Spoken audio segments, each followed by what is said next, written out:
Hi, everybody. So, this episode, we have the wonderful Adwoa and Solomon. And there's a couple times I think in the podcast where I called him Samuel. So I just wanted to say, no, his name is not Samuel, it's Solomon. And I apologize to him. The other thing I wanted to tell you guys is stay tuned to the very end. You're going to notice we don't have the outgoing music, and that's because we have a little treat at the end. So stay tuned all the way to the end of the episode to listen to the little extra that I tacked on. Okay, thanks and enjoy the show.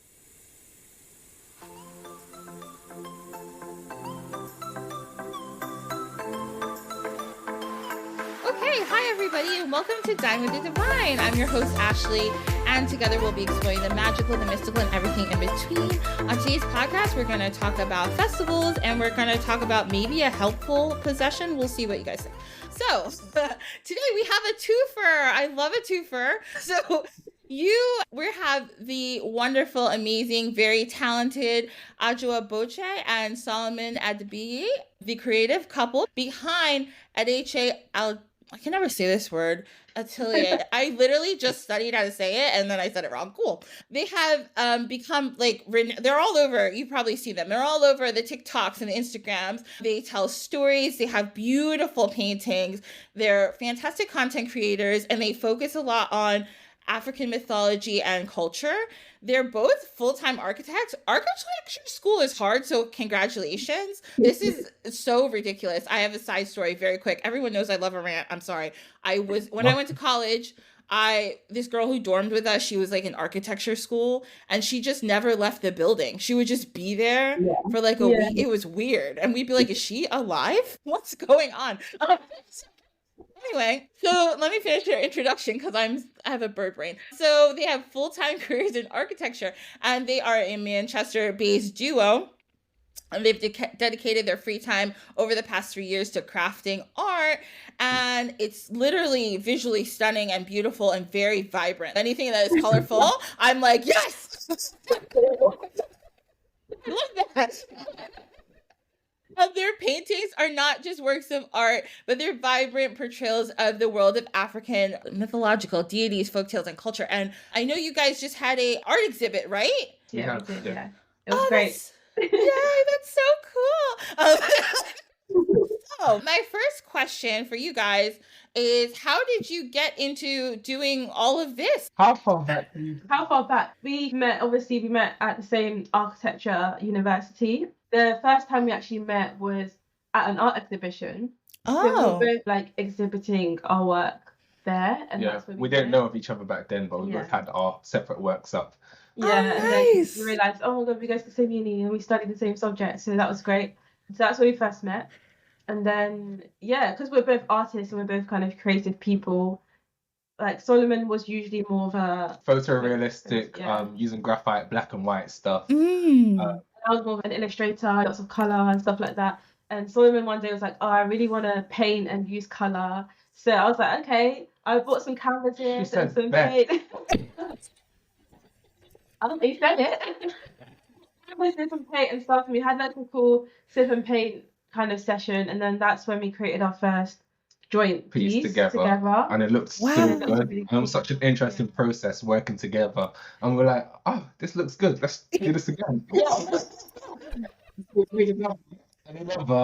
And then eventually we started exploring our culture, our heritage through them. It started as simple as started to think of the name to give a piece. And then we started joining them up with some the Orishas or some of the deities that we knew. Well, we didn't know of them at the time, but we've heard of them and we're like, that would be really interesting if that was related to that. And then we started researching more into it and then we were like, wait, why don't we know more about this? And then we journey and started creating, researching, creating more. And then it became what we did. I love that. And then on that journey, we found out that lots of people didn't know about a lot of these as well. So we were like, let's just tell the world, because these are great stories and great deities and great everything from such a powerful continent and nobody knows anything. So we were like, let's just make this our mission to teach everybody. Yeah, because we love mythology as a whole, but you only really get to learn about Greek, Or Norse, or Yes. or those Western mythology. And yeah, so we thought that since we're finding these things out and it's super interesting and it's so diverse, so rich, so complex, but why does no one else know about this? We started making it our mission, and one video at a time, it started taking off. Yeah. Really. God, I also have to mention that you guys are just adorable. Like together, you're just the cutest people. Look at you guys, I'm like, oh, look at them. So cute. That is so fantastic. I love that. Adwoa, you're Ghanaian, right? Yes. Okay. And Solomon, you're Nigerian? Yes, I am. That's great. I'm Ghanaian. Well, my dad's from Ghana, and then my fiance's from Nigeria. Like, we're all friends now. This is great. And my mom's from England, but like, by the way, my grandfather's from Jamaica, but my mom's from England, actually. So this is all great. I feel very excited. Yes, I've been watching you guys for a while, and actually, I saw your stuff like months and months ago, and then I just didn't follow you, and then I couldn't find it. And then somebody who listens to this podcast is, have you ever seen these people? I was like, yes, I have. Thank you. Looking for their content, and I couldn't remember their name. So this is fantastic. Like, oh, you might be interested in looking at these people's content. I was like, yeah, I've been looking at it, and then I just lost them. Yeah. Yay, this is so great. I'm so excited to have you guys here. So the first thing we're going to do today, we're going to do our dish of the week. And because we're all West Africans here, we're going to have the Battle of the Swallows. Which is the best swallow? We don't know yet. We're going to find out. Me and my fiance argue about this. Okay. I grew up eating fufu. Only fufu? Yeah. So fufu with every soup. Peanut butter soup. Fufu with okra soup. Fufu with everything. So I met this man, and he was like, do you want pounded yam? And I was like, what is that? I was like, okay, let me explain also. Anybody who's listening to this podcast is like, what the hell are you talking about? And I think it's like most West African countries we love a starch and we love a soup. This is what we do all the time. You'll have different kinds of starches, what we'll call it swallow. And then you have whatever kind of soup that you're used to. Nigerians, you guys love egusi soup. I had no idea what that was until I met this dude. But he introduced me, and now I'm obsessed. Love it. So it just depends where you're from, but everybody has different kinds of swallows that they like or their favorite, and they're made of different things. So again, I said I've always been fufu all the time, forever. I will die with fufu and peanut butter soup in my coffin with me. I love it. Okay. Let's talk about different kinds of swallow. I'm going to start with pounded yam, because this was my discovery when I met my fiance. Yeah. I do like pounded yam. The process is too much. I don't want to do all of that. I mean, why pay for the gym when you can just make pounded yam? So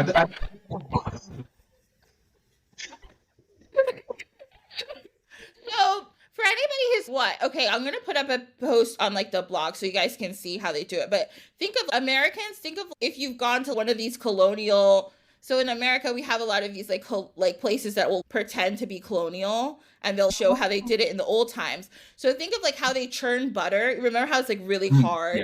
Yeah, it's like that, but like you're literally pounding.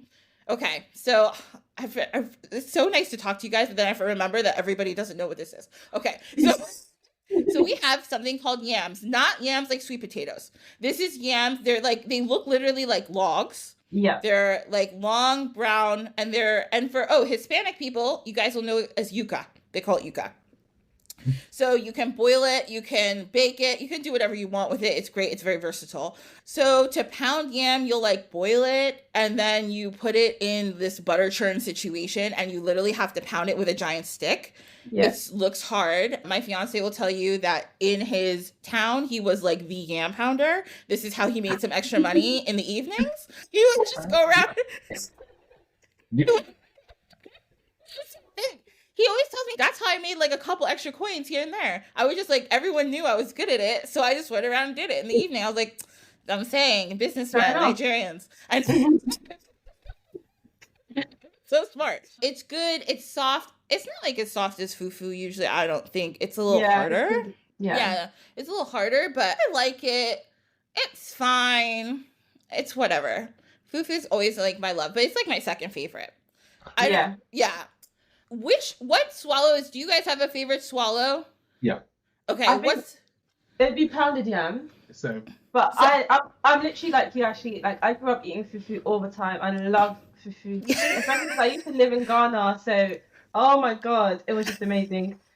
It's amazing. Like, so I'm kind of like, I like it when I'm in Ghana because it's different. It tastes fresh, and you actually see them pounding it like this, and it's like, yeah, there's something about like the proper Ghanaian fufu that's like, oh my god.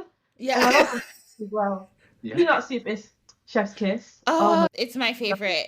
I could make it every day and eat it. My fiance does not like it, but he lies to me and says he does because I think he's not trying to hurt my feelings. I'm like, I'll make something separate for you, or you can make your own, whatever. Like, but I'm gonna eat it. You're not gonna stop me. Let me live my life. So, first of all, everything tastes better in the motherland. I'm convinced. Yeah. I actually went to Ghana for the first time. I was like, this was like a few years ago, and I was like, damn, all the food tastes better. It makes sense. You have access to all the ingredients right there, and sort of and it's fresher. And it's right there. Yeah, it's great. Exactly. I just saw that chicken, and I'm eating it, and it tastes great. And it's not a problem. Yeah. There was nothing else added to it. It was right there. It was there. I know, in America, it's hormones and stuff. I try to be like more natural, but it's so expensive and the economy is garbage. Yeah, it's okay. So then I think this may be, Adwoa, I think this may be a purely Ghanaian thing. Like kenke, I think kenke is just a Ghanaian thing. Yeah, it's a Ghanaian thing, yeah. Yeah, my sister hates kenke. She's not, we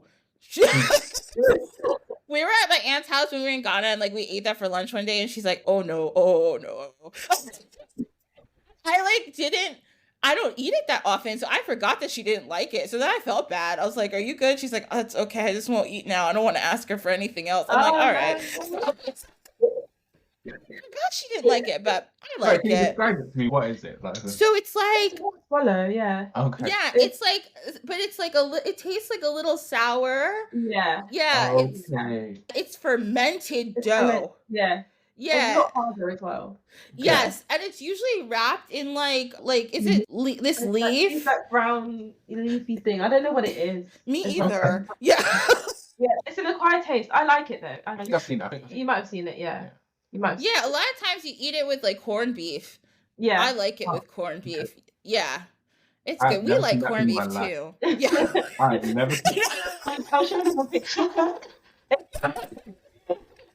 Yeah, it comes. I think it's like purely a Ghanaian thing, and we like it. We like corned beef, so it's fine. Okay. Yeah, and then you have I don't like Adwoa. I don't like it. Yeah, you have. Maturing is knowing that I liked it. When I was younger, I thought, why do they have this bitter? Well, no, it's a darker color. It's like almost like that's the grayish one. Yeah. Okay. So I thought that something went wrong when they made it. That's what I assumed. But then when you grow older and you have it again, you're like, you know what? There's actually like a mature, refined taste because it brings a new dimension to the soup that you have it with. Because you have to experience the soup more because of the bitterness of the. That's what I tell myself. To be fair, I like That's it. Fine. But then I feel like I'm not that picky when it comes to those things. I just like food. I had it once. I wasn't a fan. I tried because it was there. So I was like, I'm going to try to finish it. I think I did. But afterwards, I was like, I don't want that again. So then we have our favorite here, fufu. Me and Adwoa, team fufu. Mm-hmm. It can be boiled cassava and also some yams in it. And each country apparently has a different way of making fufu. In Ghana, I didn't realize this. In Ghana, the Ivory Coast, and Liberia, they separate and mix like equal portions of boiled cassava and cocoa yam and mix it with flour. Well, that I know, like you can do it on, you can get the fufu flour and like make it on the stove. But yeah, that's, well, in other countries, I don't know what they do. I just have what Ivory Coast, Ghana, and Liberia. Have you had it with plantain as well? As in, like, it's like mixed with plantain as well. So there's the plantain fufu as well. I've heard of it. I have had that. Yeah. It's a little like stickier when you have it like that. Yeah. I've had that and I like that. And then we have what I think is pretty universal. Okay, eba. Here's the thing about eba. I didn't realize that you could eat it with soup, because the only way I grew up eating it was as like a cereal. Like Gary soup. Yeah. With peanuts. And I asked, I remember talking to my dad about this. I was like, Dad, how come we never eat it like that? He's like, because I didn't like it. I was like, oh. So he just like never made it. So I just like had no idea. I just don't like that. I was like, oh, okay. Thanks for keeping me culturally naive, Dad. But it's good. It's a little grainy, but I like it. You can eat it the day after, so it can keep for a day. Instead of pounded yam and fufu don't really keep at all. You have to eat it. Yeah. And then the last one, and I never heard of this one. This is a Hausa thing. I didn't know this. Tuwo. It's like a cornmeal. Yeah, I don't know either, but just wanted to include Hausa people in there. I didn't want to leave you guys out. I hope you enjoyed that. So that's our everybody. This is Swallow. Sorry if you're like, I'm confused. I'm going to put pictures all over the blog so you can understand what we were talking about. Everyone has a different preference, but everything is good with any kind of soup. And don't be afraid. Okay, I've seen people do this. If you don't know, please eat it with your hands. It tastes better. If you eat it with a spoon, you're gonna feel stupid. It's not gonna work. So you have to eat all this food with your hands. It will taste better. It'll be more functional for you, and you're just gonna enjoy it more. So it's fine. Let's go. All right. Now I'm going to do my plug and then we'll move on. If you guys enjoy this podcast, we're Dine with the Divine. That's what you're listening to if you didn't know. You can subscribe on Apple or Google or Spotify or whatever. And then you can give us a rating if you like it. You can give me a tip if you want. And you can email me with any questions, comments, concerns at dinewiththedivinepod@gmail.com. Okay, that was nice and quick and dirty. All right, so now we're going to talk about a festival. So here's what happened, and this is why I even know about this. So again, like you guys know, I've talked about him many times. My fiance is from Nigeria. So one day we were talking, and my friend, one of my best friends, we were at like talking about Halloween, and she's like, Ashley, can you ask Yemi if there's like a Nigerian Halloween? Because I'm very interested to know. I was like, absolutely. Well, I'm going to ask him. So I was like, is there a Nigerian Halloween? He's like, oh, but it's way scarier. I was like, what? I just to know everything about this. So I put, and he said, you have to be, when I tell you about this, you have to tell them I'm from a kitty state. He's from a kitty state, everybody. It's important that you know this for some reason, according to him. So there's a festival. It's called the Egungun Festival. And it happens in Yoruba land, and in different states, it's different. This is, like, I don't know, I put my notes, a kitty state reporting. So it usually happens during the Yam festivals. The Yam festivals are during, like, July and August. So now, there's been some videos on TikTok, and people have made some memes about it. There's, like, a guy, and it looks like he's dressed up, like, in all these leaves. I don't know if it's a guy, but there's like a figure dressed up in leaves and like hitting people. This is literally the Egungun Festival. Okay. Yeah, they're very different. So the belief during this time is that, and much like your Samhain celebration, it's actually really closely related. The whole reason people dress up for Halloween is because, well, it's actually different, but I'll explain. The reason people dress up for a Samhain, Celtic Halloween or whatnot is because the theory is that the spirits of the dead people are going to come down, right? And you dress up so that they don't like try to bring you back with them. Yeah. So you're like, oh, I'm pretending I'm someone else. You don't know me. And like you're running around and it's fun. Candy was introduced later. I don't know how the candy came to be, but whatever. But during the Egungun Festival, there are these figures dressed up and they're believed to be the ancestors of the people coming down to do all sorts of stuff. So you'll see. It's a big festival. It's about a week long and a lot of people come out for this festival. And on the last day is like the biggest day, because that's when they believe all these ancestral spirits are going back up into heaven to the sky or whatnot. So it starts on a market day. And there is an area, usually it is a, if you don't know, it is a very, Nigeria has a lot of greenery. So there's usually a forest area where it's roped off and like nobody's going there. So this is where the spirits come out of. Now, who are these spirits and like what's going on here? So there is usually people who their family have been participating in this festival for years and years and years and years. Mm-hmm. They are the embodiments of these spirits. So they make these very elaborate costumes, and they represent different kinds of spirits. They go into the woods and they change into these costumes. And they also in the woods do like rituals and prayers and different things so that they can basically become like filled with these spirits. Mm-hmm. So they put on the costume and then they have a procession and they go to usually the center of whichever town they're in. At this point, the different characters, they have different types of masks and they represent different people. I didn't write down all the different representations because I knew I wouldn't be able to pronounce them later. My fiance's at work, he can't help me. They come down and different ones are different. So he was explaining to me that like some are for like good luck and they're very peaceful. And some of them are like mean, and they'll like hit you if you look at them. So you have to, and he's like, as a kid, this is like very fun, right? Like you taunt the mean ones and they try to chase you and hit you. God. Yeah. I was like, this doesn't sound fun. He's like, no, it's fun. You get beat the crap out of by these people. I was like, it's so scary. It's not fun at all. It's not fun to me. Yeah.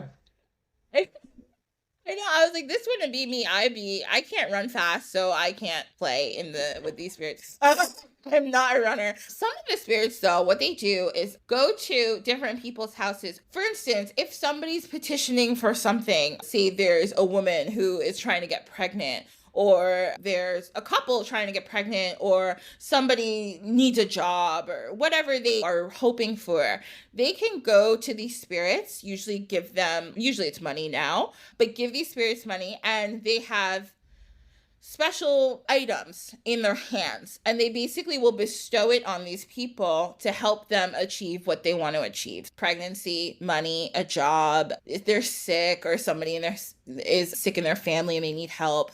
And so these different characters will go to these different houses and help people. Also, when they're in the houses, or actually when they're in the street, they're said to have these visions and prophecies. And I actually I'm going to record my fiance making how they sound because it was good. He described how their voices sound very different. They tell you what they think is going to happen to you, and they see visions because they're the embodiment of these ancestral spirits at the time. Oh, I forgot this part. So the things that they said, they have items that they will like bestow on people to help them manifest stuff. It's in a cow horn. I forget the name that he used for it, but it's in the horn of a cow that they keep these things, and they walk around with it, and people will literally just be like, they'll get down and be like, hey, by the way, I need some help, and they'll come help you and tell you what they can do for you.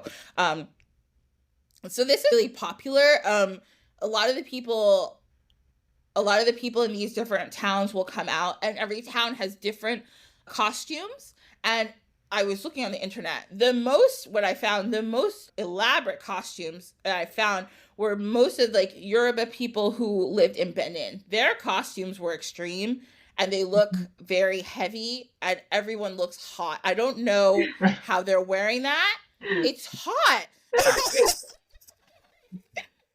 Like the one thing, I mean, the weather may be different, but like in Ghana, when I was in Ghana, and I was in Ghana, it was summertime, but like the good thing about it is it's not like so humid. Yeah. It's mostly just hot. So like even though it's 90 degrees, it's fine because there's a breeze and you're okay.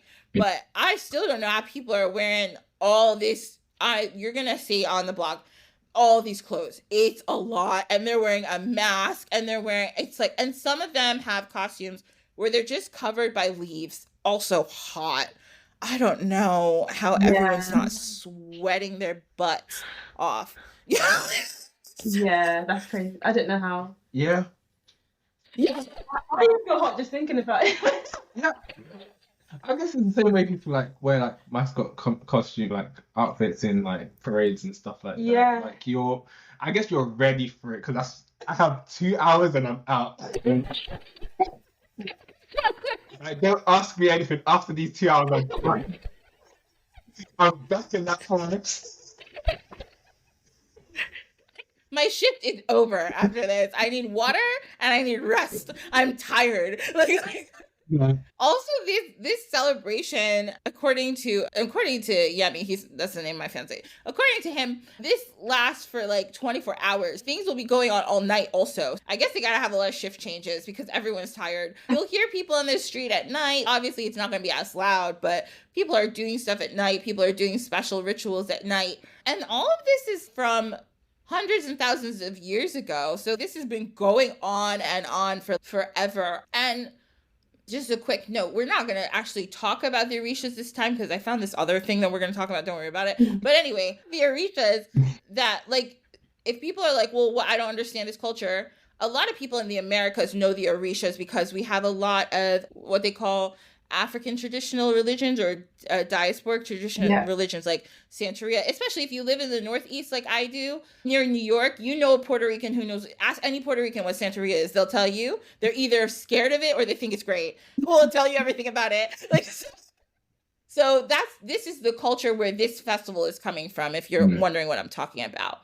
So yeah, that is the Egungun festival. It's very cool. We were watching videos of it and my fiance's like, I don't want to have a nightmare, turn it off. Even though he's like lived it, I'm like, this is your life. He's like, I know, but I'm scared. I'm nervous. I'm like, okay. It's just so funny. But the costumes are cool. And I don't know who's making these costumes because the whole thing about it is the people know who are like in these families, but you don't know who's under the costume, and that's part of it. And actually there's parts of different beliefs, but it depends on where you are, that people are like, they cover their whole body. So you can't even see these people's hands or feet. You can't see anything. You don't know who's under there. But again, at that point, they're like the embodiment of that spirit. So it's not like them. Like I said, their voices change. They're dancing a lot. They're doing all this stuff. So it's similar if people want to think of it like scientifically. It's like being in a trance. They're in like a spiritual trance. So they're not here with us doing things that like to you may like, oh, this is weird, but it's not weird for them. They're just like in that spiritual space. So that's that festival. Look it up. Again, I'm going to put pictures up. It's fun. Okay. So then I was like, what are we going to talk about today? Because you guys talk about a lot of really cool stuff on your content. And I was like, I want to find something that like I don't know about either, so we can all learn together. So you guys may have heard of this, but I never heard of this. And I actually found this out because I was like reading something about like mommy watches spirits. And then this came up and I'd never heard of this. Okay. So we're actually traveling. Get your passports, everybody. We're going from Western Africa and we're going all the way to the East. What? Ooh. Yeah, it's gonna be fun. Yeah. Yeah, so we're going all the way to, we got like a Somalian, Sudanese kind of situation here. And we're going to talk about Zar. This is literally, it's just called Zar. Okay. Yeah, and I was like, what's Zar? Now you'll find out. So Zar is like a couple different things. So Zar refers to the spirit. It can also refer to like a spiritual tradition or a set of ceremonies. And it's mostly a spirit that deals with women, but it can deal with men sometimes. And it actually deals with people who are creative, like artists. Oh. Yeah, which is interesting. There's not a lot of written records. And I think it's also because these are countries that, like Sudan, Somalia, that have been like Muslim for a really long time. So a lot of those really old things aren't really popular in the culture anymore, but it's in the folk culture. Mm-hmm. Yeah. So in a lot of countries, actually, it's completely illegal to even deal with these Zar. Actually, the former president Nasser of Egypt tried to make it illegal to like talk about it because he was like, we're not talking about this anymore. Oh. Okay. Yeah. It's like a serious situation. So Zar, they believe, could be like a subset of jinn, but they also say it's not, because it's completely forbidden in Islam to consort with jinn, and Zar spirits are different, and you'll see. So it's very secretive, but it is something that is known throughout different parts of Eastern and Northern Africa, and wherever there's been people who have moved around in that area. It seems to have started in Ethiopia and or parts of Sudan. And the Zar spirits are these spirits that possess people, and they cause a lot of these symptoms. So if somebody is possessed by a Zar spirit, it's not even possessed. So possessed is like our word that we have to use because that's how our language is. But for them, they call it being covered or being clothed. That's what it's translated to. Mm-hmm. And the symptoms of a Zar possession are infertility, malaise, seizures, or being accident prone. Maybe you're falling all the time or something like that. And if it's truly a Zar possession, no medical treatment will help. These people will just continuously have these problems. So they have to go see somebody who's basically like a specialist in the Zar. So like a shamanic specialist. Most of these shamanic Zar specialists are women, and the victims are usually women. So I found this super interesting that a lot of the time the victims are divorced women or women in unhappy marriages. And I was like, huh. Okay. Yeah. Interesting. Yeah, I was like, women in unhappy marriages. Okay. So there was also like a theory, because when Western people came in and they were like, what is going on with these people? They were like, maybe the theory is that these women wanted things, or like they needed to get out of situations. And they were like, you know what I'm going to do? I'm going to pretend I'm possessed so that my husband leaves me alone. Wow. I see. Yeah. So they were saying like, yeah, that may be like part of it, but they don't know for sure. Also, in different parts of the world, I read this somewhere, but like, for instance, the term running amok, like people say, oh, this person's running amok. Mm-hmm. This is a specific mental illness specific to like Southeast Asia, because like sometimes people just like lose their shit. Like that's just a thing that happens there. And there's a lot more specific mental illnesses than I think we know. So some people think this might be like that, like a regional mental illness. Also, like, I remember, years ago, I went to Israel to visit my friend because she was living there. And they have like a ward in most mental hospitals just for people who think they're Jesus Christ. Isn't that crazy? What? A whole ward? Yeah. There's that many people? Yeah. This is common? Oh. Yeah. People just like go there and think they're Jesus, and they're like, oh, yeah, I'm Jesus now. And they're like, no, you're not. Just a ward filled with like 50 Jesus. No, the thing is, I can imagine that the receptionist there, you're like, oh, Jesus, yeah. They're like, another one.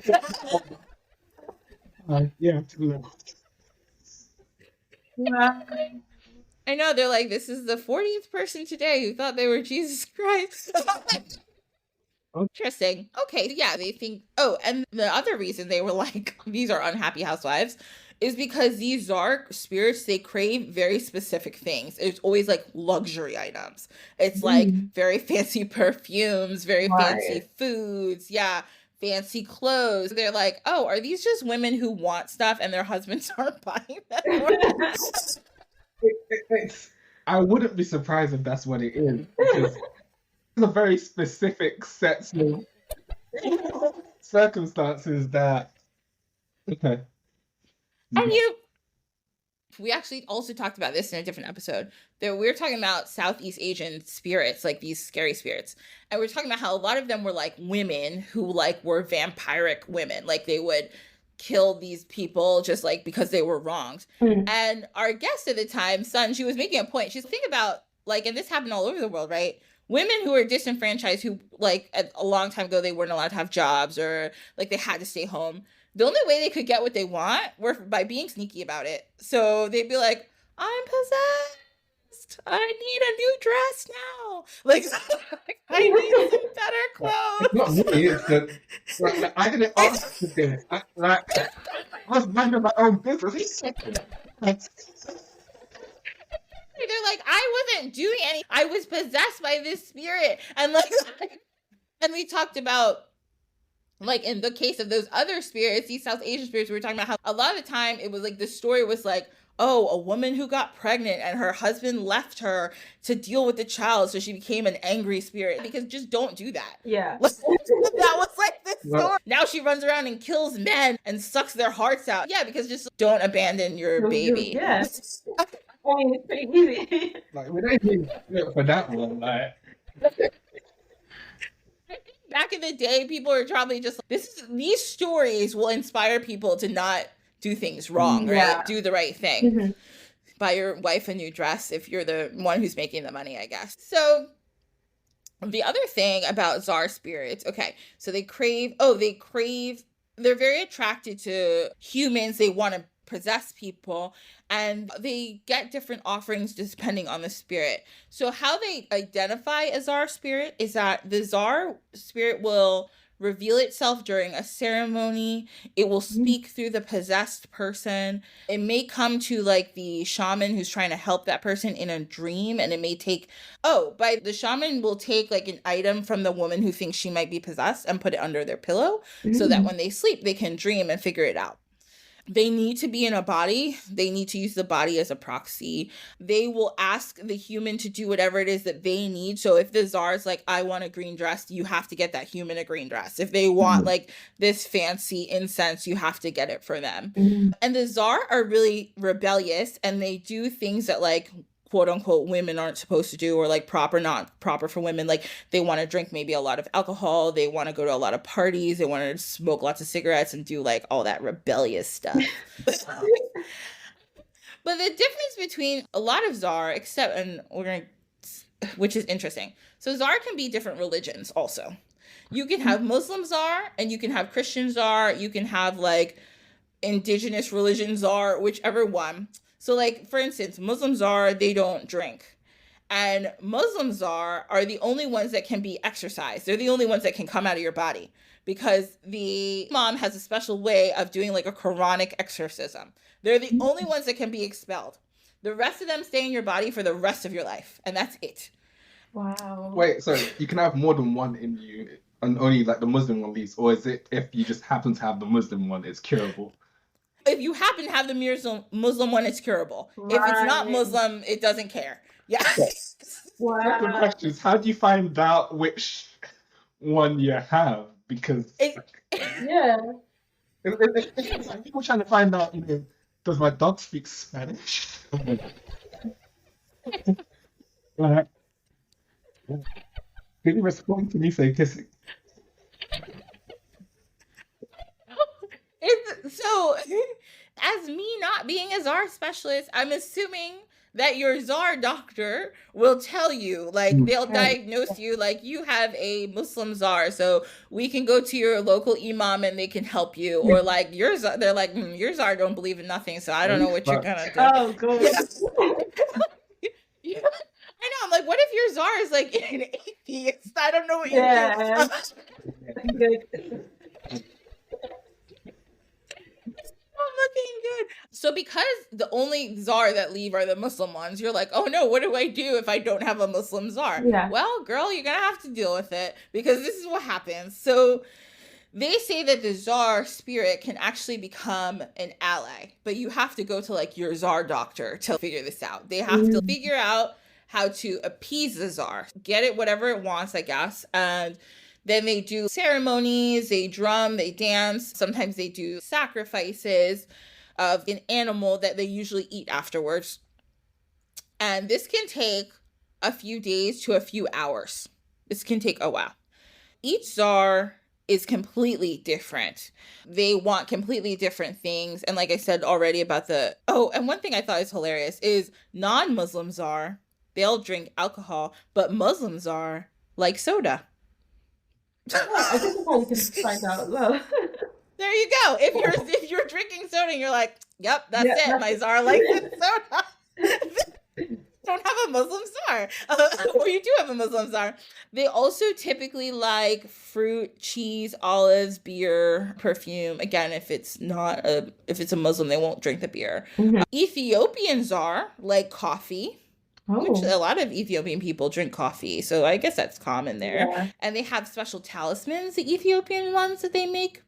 Mhm. And they really like henna and incense and flowers and roses. Oh, back to the ceremony. So these czar ceremonies, trying to figure out like how we can appease it and integrate it into you. They, like I said, they can take days or hours, depending on how, like, I guess, crazy your czar is. And the whole point is to try to make them work with you. So sometimes people will see it as a blessing, because they'll be like, actually, if I can get this czar to not be like making me tired and sick all the time, the spirit of the czar will help you attain the things that you want, Mhm. and help the people around you attain the things that you want. So these people end up being like good luck people if we can get this under control. Some czar, which I think is also crazy, can be passed from mother to daughter as a guardian. Mm. Yeah, so this is just a generational czar issue. Interesting. Hmm.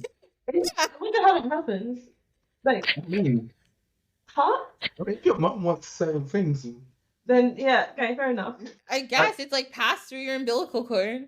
Yeah, does it happen like during birth, or does it just happen like randomly, like say during puberty, or because I guess like children don't really want specific things, like Oh, they want they're everything. like no, it's like alcohol or like perfume, you know? And yeah, it makes a lot. Well, I wonder too, because you think of, like you just said, puberty. There's a lot of things, right, all Yeah. over the world puberty ceremonies signify. So Yeah. I would think that like that would be a good time if your neighborhood czar is gonna possess you. They'll be like, oh, she's becoming a woman. Like, let's Yeah. go make her want expensive perfume now. I don't know. Yeah, it's interesting. Yeah. I was like, huh, okay, mom to daughter. And yeah, like I already said, czar can be different in different countries and different places. So I thought it was interesting because like we don't know a lot about like pre-Islamic like Africa on that side. You know, you don't like hear a lot about it. And even like the folk stuff, a lot of it's being snuffed out. So I was like, huh, this is something that has survived a long time. Again, it seems to be a more secretive thing now because of those places all being. But this is apparently, I think in Sudan, I was reading, this can be like a real issue. Like people really will have really big problems with these czars. So it's important, I guess they were saying that like we don't completely get rid of this, because people, even if something is just a belief, it's still that powerful, right? People are still going to be affected by it. If people have this belief and you're like, no, you can't do anything about it, then you have a woman who like cannot function because I have this thing and I need this special kind of spiritual priest, doctor, shaman, whatnot. Yeah, I think sometimes people are very quick to be like, we don't need to talk about these rituals or these mythologies and things, but it's like, no, but it's ingrained in the culture, right? Like, Exactly. yeah. At one point in time, it becomes someone's reality, and because if you think about it enough, it becomes your reality. And even in when talking about dealing with mental health or mental issues, you have to address it and deal with it within the lens or the worldview that they know of, rather than just trying to tell them, oh no, you'll never talk about it or chastise them, because that can do a lot more damage than helping them through it. Exactly. And I think of all like the Nollywood movies you watch, right? Every movie, what happens at the end? Somebody does something wrong and they shouldn't have done it and they quote unquote run mad. This is when I remember, like when I'm growing up, I just assume, I know people have schizophrenia, understand that. But to me, running mad was always seen as, oh, somebody did something. Like that's always what I believed when I was a kid, because I would watch Aki and Popo and all those people, and like that's what happened in all the movies. All that kind of stuff I really like, and honestly, to a degree. And like when I talk to my dad and I talk to my fiance, it's the same thing. We talk about these stories of people who quote unquote ran mad, but like again, in the United States, in the Western world, it would be seen very different. But there it was like, no, it's because X, Y, and Z happened, or they did this, or somebody didn't like them, and then this happened to them. And like for everybody there, it's, even though it's like a lot of West African, it's still like, oh no, like this is what actually happened. And when people discount that, it's bad. And we all have to be more culturally sensitive. Definitely. Yeah, so that's your mental health moment from somebody who's not a mental health person, me. But yeah, so that's the Zar Spirits. Now you know about that. Oh, we did. Thank you. Oh, never heard of them before. Never heard. That's really interesting. Yeah, really. Yeah, me either. Yeah. I was like, what the hell is this? Yes. One thing I like too, and I mean, I think all cultures are like, I think I've noticed this in like African mythology, and you guys can tell me what you think though too, but like one thing I think about in African mythology, a lot of different places in Africa, most spirits aren't like just like good or bad. I feel like in a lot of Western stuff, this is good or this is bad. And in African mythology, everybody's mixed. It's very normal human behavior. Like this one doesn't like this one, and this one's fighting with this one. Yeah. But sometimes they like, and sometimes those two bang, but they're not married, and it's fine. Like, so it's very humanized. Yeah, which I think is great because it makes it more easy to understand, more relatable in a sense. Yeah, and it's more likely to help you through learning about life's experiences. Yeah. But I think the whole idea of good and evil sort of came with like the colonization and those doctrines and the ideas, because before the ideas of good and evil or good and bad was really transient and sort of just a scale of how people behaved or what they did, or it wasn't that this is good and this is evil. But once like colonization came in, it was this guy's the devil, this guy's good.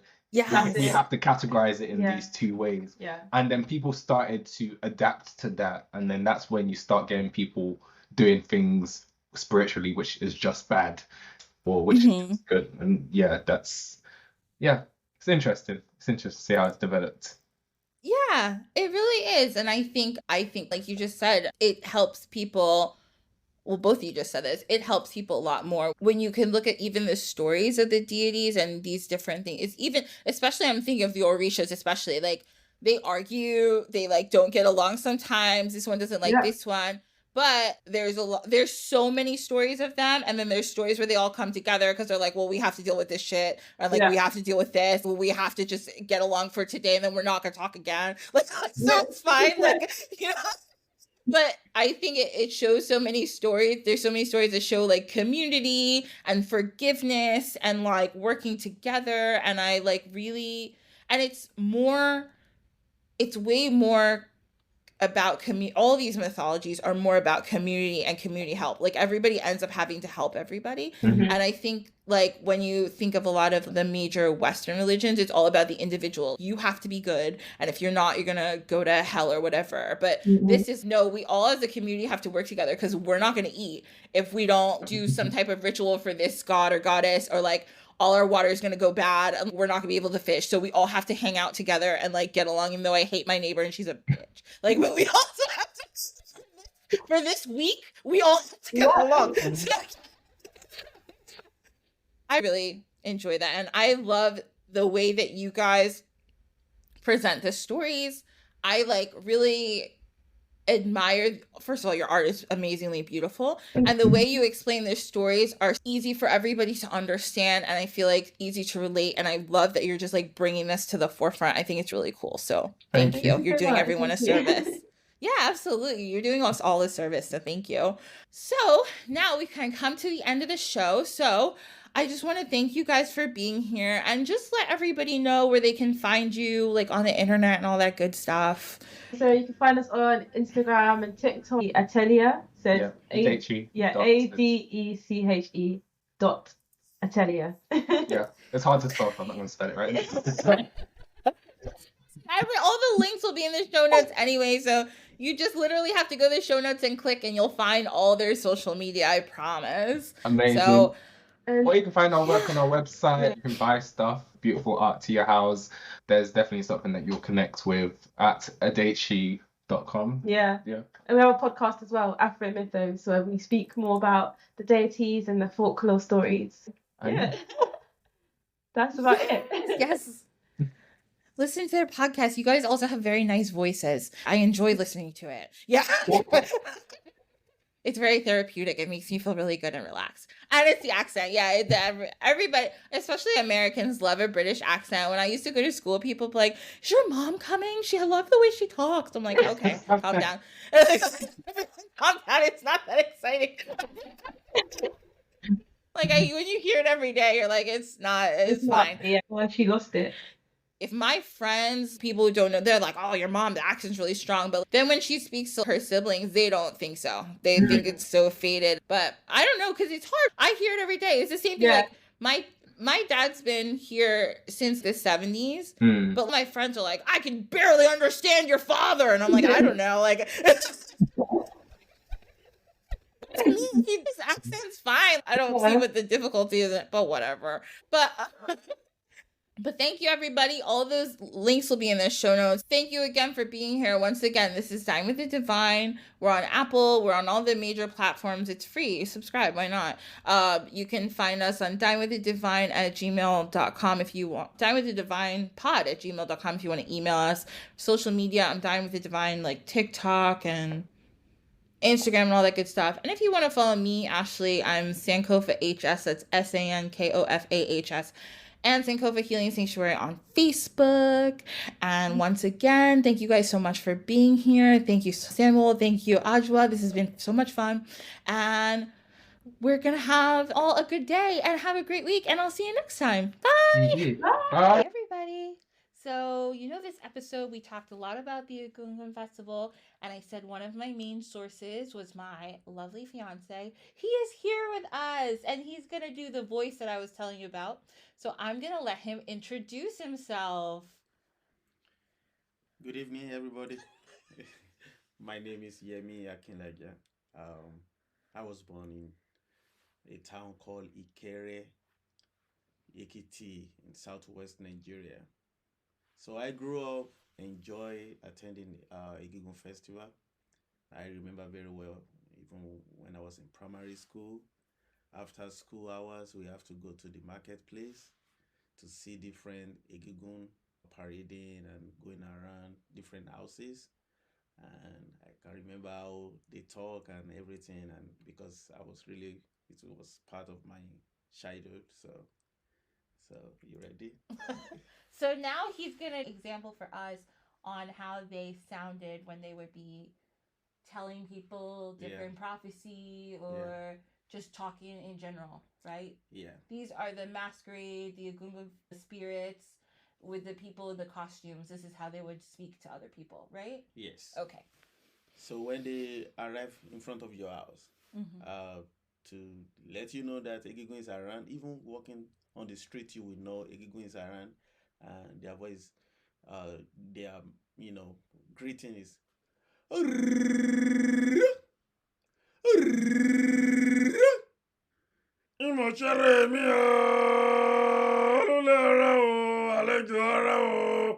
it means the visitor, the house owner, Egungun is around, and they just greet.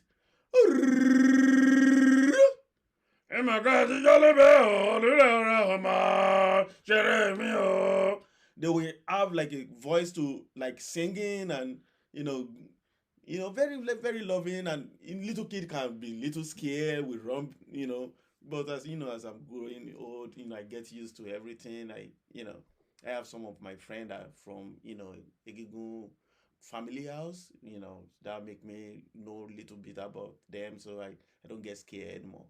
So yeah.